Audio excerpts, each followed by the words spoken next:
Hello everyone, welcome back. There are many entrepreneurs who wish to do valuation of the startup before they can approach for their first round of funding. But they are not aware how exactly these valuations are done or what parameters need to be considered while performing this valuation.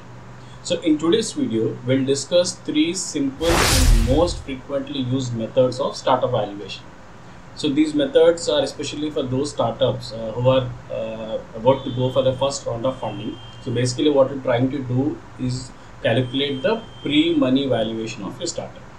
So before we proceed, please do subscribe to my channel for more informative content like this, and don't forget to hit the bell icon for new video notifications. So let's get started.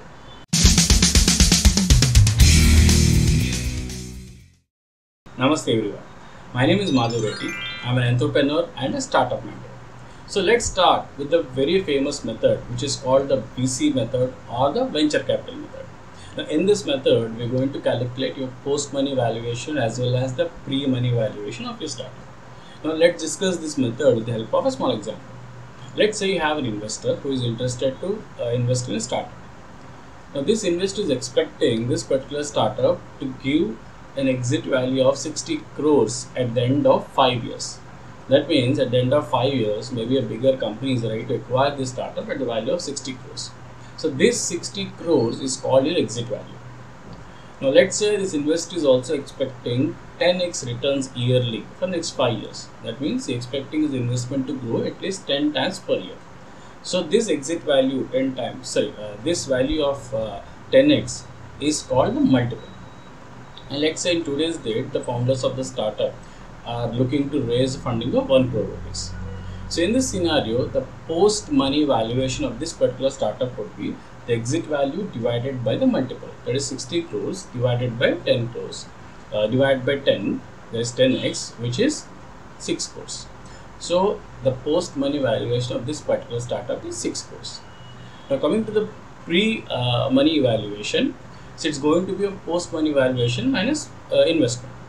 So here the post-money valuation 6 crores, the investment is 1 crore, 6 minus 1, it is going to be 5 crores.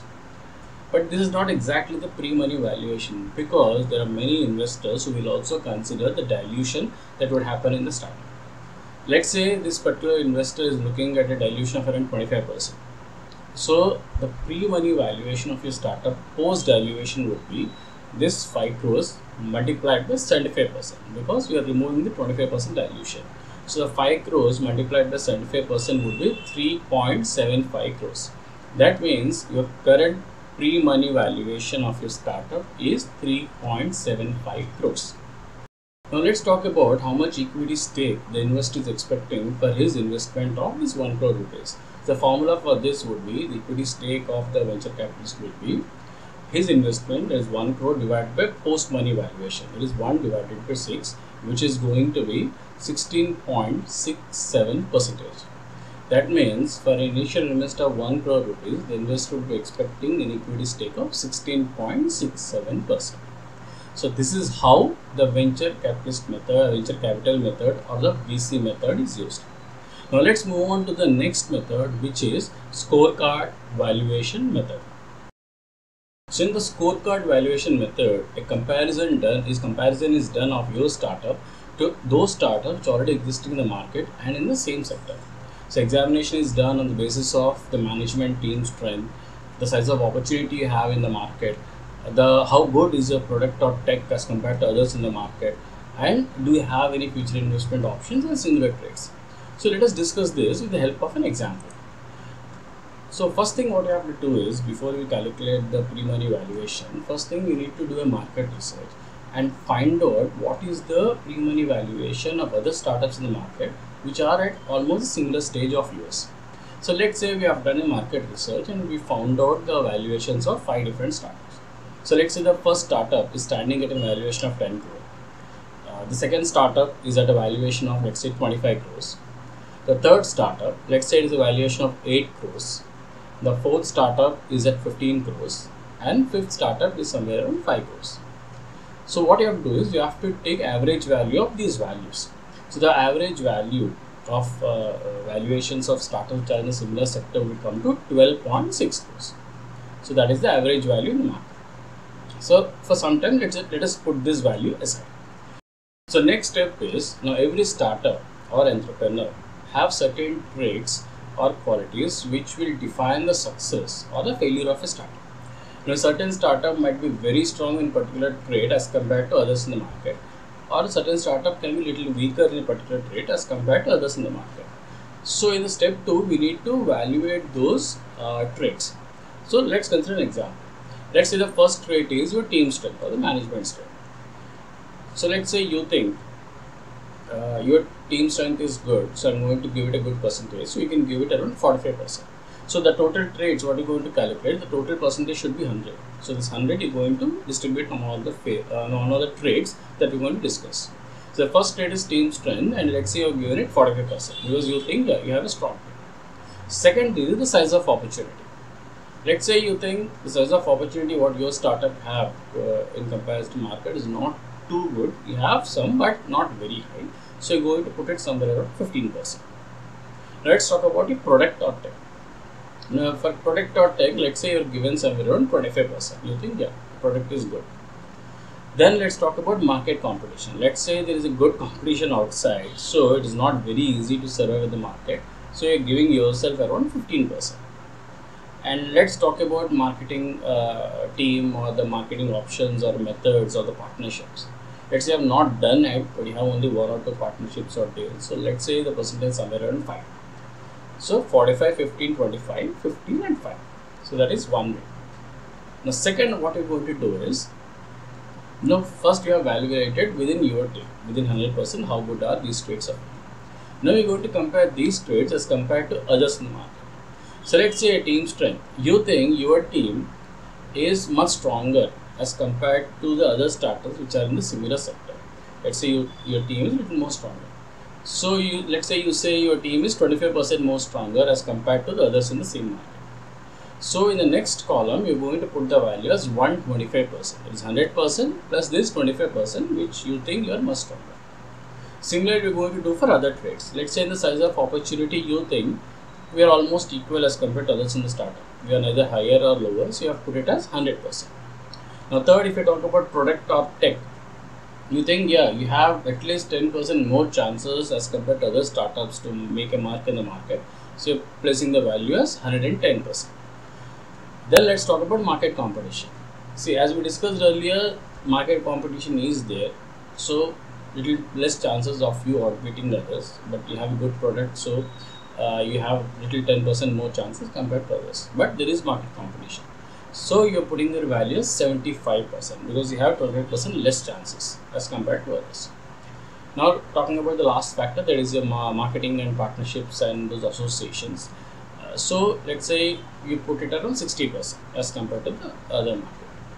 So what you have to do in third column is you need to multiply both these values, that is 45% and 125%.